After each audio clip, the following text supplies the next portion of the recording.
Hello, Yellow Jackets. I'm Brody. And I'm Jaron. And welcome back to Yellow Jacket Life. We hope all of you have had a great Thanksgiving break filled with fun, loved ones, and delicious food. Now, we're moving into the holiday season. But first, Tristan spoke with Mr. Jones about what we can expect the last 2 weeks of the semester. I'm here with Mr. Jones, and I have a couple questions about a couple things. First, we're going to start off with the civics test. What exactly does that entail? All right, so the civics test, the state of Tennessee back in 2017, started with the graduating class of 2017, said that all graduating seniors, in order to earn a diploma from any public school in the state of Tennessee, they have to pass a civics exam. And so that's where that comes from. And so we're working through that now in our English classes, in our senior English classes. So that's what that's from. Is there a possibility you can give us just kind of like an insight to what exactly will be on the test without giving away the answers? Of course. So the civics exam covers a wide variety of things, everything from history questions to government questions. There's some geography questions, so it's a wide range of things. But for the most part, it's stuff that most of our students know. You've picked it up through classwork. I mean, even when you were a little kid, you learned things about geography and history and some of those kinds of things. But that's technically what's on it. Okay. Also, next question I have is about the test schedule that's coming up. As we all know, with testing comes some wonky schedules. What exactly is our schedule for the next couple weeks looking like? So next week's schedule will be math. Algebra 1 will be on Monday. Algebra 2 will be on Tuesday. On Wednesday, we're going to do SDC Pre-Cal, Mr. Bowman's statewide dual credit class, and then we will do geometry on Thursday of next week, and then U.S. history and biology tests will be Friday of next week. So we're testing every day next week, some form or fashion of an end-of-course test. For the students that have those tests, are they going to be allowed to leave early after the test, or are they going to have to continue their normal classes afterwards? So for end-of-course exams, we require students to stay and finish their day like normal. The only time we let a kid possibly sign out early would be senior year ACT pre-ticket. All right, awesome. And as for exemptions, because we all know people are going to be asking about this all day, every day, what exactly are the qualifications for exemptions? So exemptions only relate to Roane County High School semester tests. Semester exams will be the last week of the semester on that Wednesday and Thursday. I believe the dates are the 17th and 18th. We haven't finalized that schedule just yet, but we'll get that out to everybody. And so students, our school district has decided to reward students who have good attendance. Okay, attendance is so important to be successful. And so our school district has decided to reward those kids by, if you're here at school, then you can possibly get out of your semester test. You have to have an 80 average in the class, and then depending upon how many blocks of class total you've missed, you can exempt yourself from certain tests. So I think it's all the way up to 12 blocks. You can get out of a little bit of testing. Perfect attendance, you don't have to take any semester test. So just depends on how that is. Teachers will explain that to them. Students will get a form that they have to fill out if they qualify for exemptions. We'll give those out on that Monday of that week. So students will know if they qualify for exemptions, and then they can have teachers sign those and get those turned back in. Always remember to be checking your student view to see how many blocks you've missed so you can see if you'll be exempt. Ms. Hudson's art class has begun setting up their projects in the new cafeteria for this year's art showcase. It'll be held Monday, December 8th. We asked Ms. Hudson all about the inspiration behind the pieces and what the showcase means for her students. I'm Christopher, and I'm here with Ms. Hudson. And I heard there's an art show coming up. Can you tell me when that will be?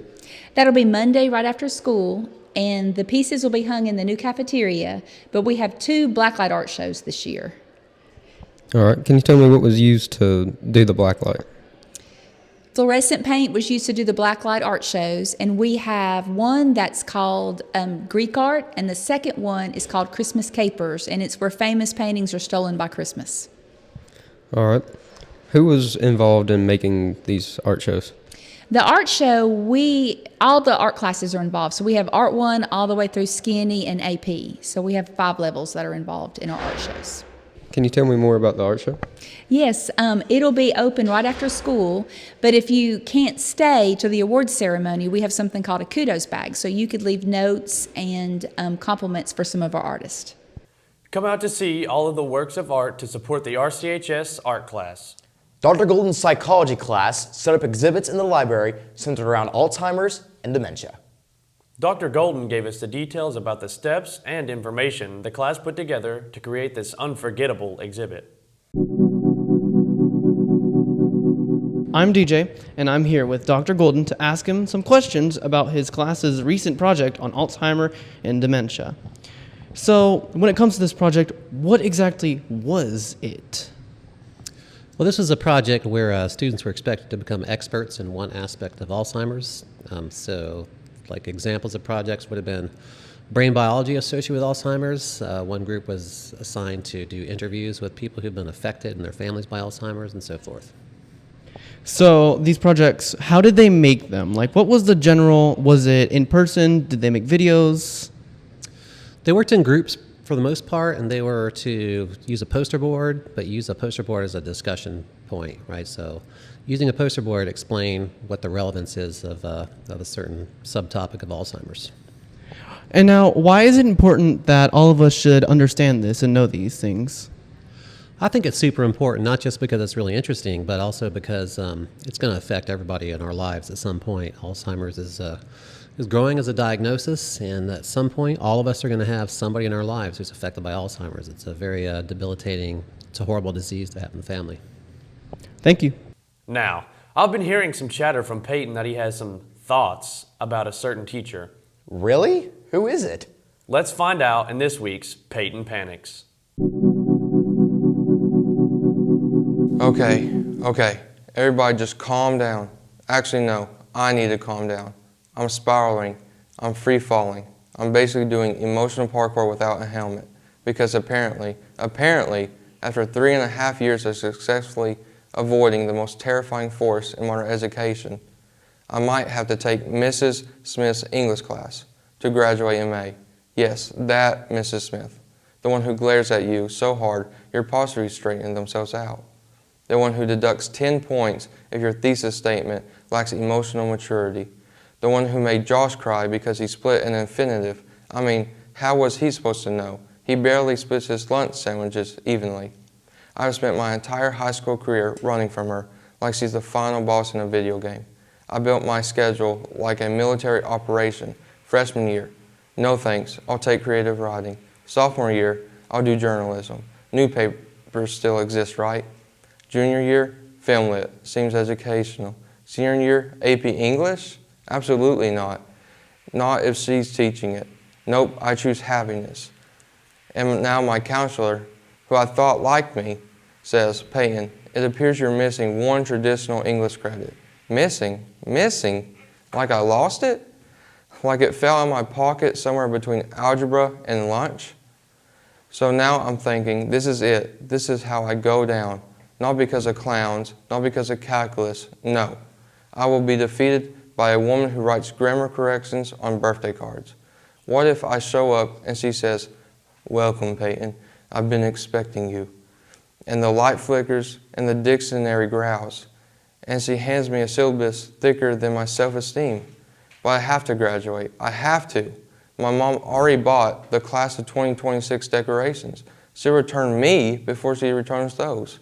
So if you see me trembling in the hallway next semester, just know I'm not scared. I'm strategically terrified, but I will face Mrs. Smith armed with courage, determination, and a very large thesaurus. Wish me luck, or better yet, wish her luck. I'm probably going to cry. Oh, and by the way, happy birthday, Mrs. Smith. The Bros are back for a very important mission this holiday season, ranking the best Christmas Little Debbie cakes. From Christmas tree cakes to gingerbread cookies, they're putting the most iconic holiday treats to the test and deciding which one truly takes the top spot. I'm Parker, and today I'm joined with Sam and Q, and today we're going to be ranking Little Debbie's Christmas edition. Now we're going to go from this will be the ones we don't like to the best ones, and we all have to agree on what we get. So let's get right into it. First we got Christmas edition mini muffins.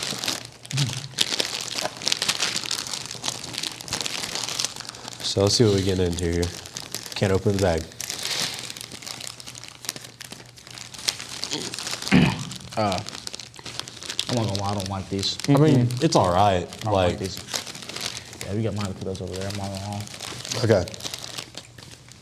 No, that's too far, Sam. No, we'll put this one like, we'll put it in the middle for now. Okay. All right. And we'll just slide it down later on. Yeah. All right, we're getting the next one. It looks like we got, That was disgusting. oh boy, I don't like these. Christmas gingerbread soft cookies. So let's get one for you all.